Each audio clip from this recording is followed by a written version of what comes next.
আসসালামু আলাইকুম। আজকে খুবই সুন্দর সিম্পলের মধ্যে গর্জিয়াস একটা কেকের ডিজাইন আপনাদের সাথে শেয়ার করব। এই কেকের অর্ডারটা যখন আমি পেয়েছি তখন আমি ঢাকার বাইরে ঘুরতে গিয়েছিলাম। আর যেদিন আমি ব্যাক করি সেদিনেরই কাজ এটা।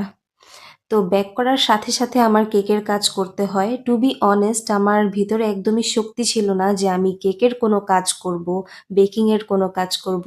তবে এই অর্ডারটা আমি ক্যান্সেল করতে পারিনি কারণ ভাইয়াটা আমার পরিচিত ছিল।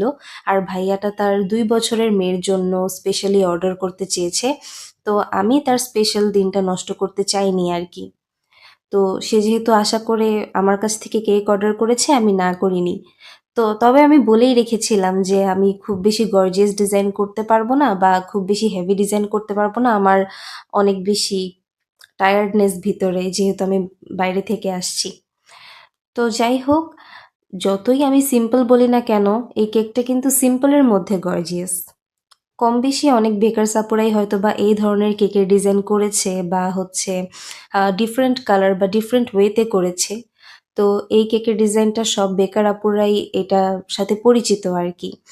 আর যখন আমি লিফ দিচ্ছিলাম, লিফ দেওয়ার পরে আরো বেশি কেকের ডিজাইনটা ফুটে উঠেছিল। ভাইয়া চেয়েছিল লাল আর সাদার মধ্যে কম্বিনেশন করতে।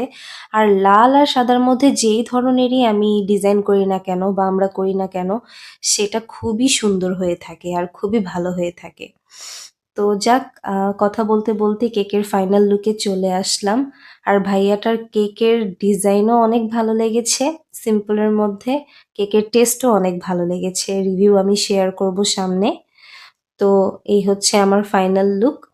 আর সবচাইতে বড় কথা হচ্ছে লাল কালার দিয়ে কাজ করতে গেলে হাতে অনেক বেশি লেগে যায়। তারপরও ফাইনাল লুকটা অনেক বেশি সুন্দর আসে।